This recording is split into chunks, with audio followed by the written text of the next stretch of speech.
Make in Odisha conclave 2025 लोगो उन्मोचित होईछि। उत्कर्ष ओडिशा नारे लोगो को उन्मोचन करछंती मुख्यमंत्री मोहन माझी। अवसर में मुख्यमंत्री कहछंती 2036 सुधा विकसित ओडिशार अभ्युदय हेब।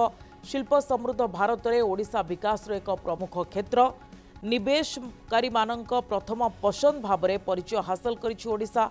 उत्कर्ष ओडिशा 2025 केवल विनियोग एक प्रमुख स्थल भाव में कार्य करिब नाही, बरम यह निवेशक मानकु सरकार सह मिलित भाव में कार्य करिबार सुजोग मध्य देव। लोगोर उन्मोचन रे ओडिशा को भारतर एक प्रमुख निवेश स्थल भाव में प्रतिपादित करिबारे नुआ अध्याय सृष्टि करिथिबा कहिसंती मुख्यमंत्री।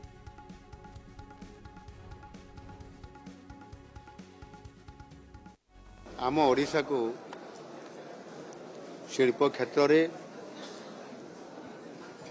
भारत वर्ष रे एक स्वतंत्र स्थान नेबा पाई एवं शिल्प क्षेत्र रे अग्रगति आहुरी आगो को नेबा पाई आज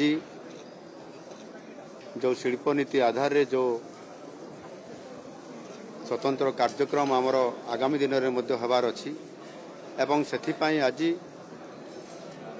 आमर जो लोगो ताहार उन्मोचन करागला।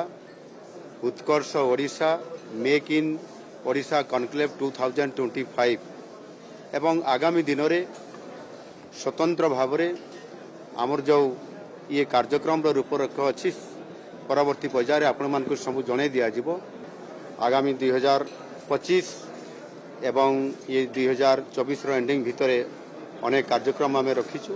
निश्चित भाव में ओडिशा को भारत वर्ष रे शिल्प क्षेत्र रे एक स्वतंत्रता देबू एवं सेथिपाई आम सरकार प्रतिश्रुतिबद्ध एवं ये कार्यक्रम को आमे एक टाइम बाउंड फ्रेम भितर करिया पई आमे प्रयास जारी रखीचु। निश्चित भाव ताहा कार्यकारी हेबो एवं ओडिशार लोकन को आमे जो आमर प्रतिश्रुति अच्छी 2036 मसीहा सुधा समृद्ध ओडिशा गठन करिबारे सेते संपूर्ण भाव में सफलता करिबा पई आमर निरंतर प्रयास।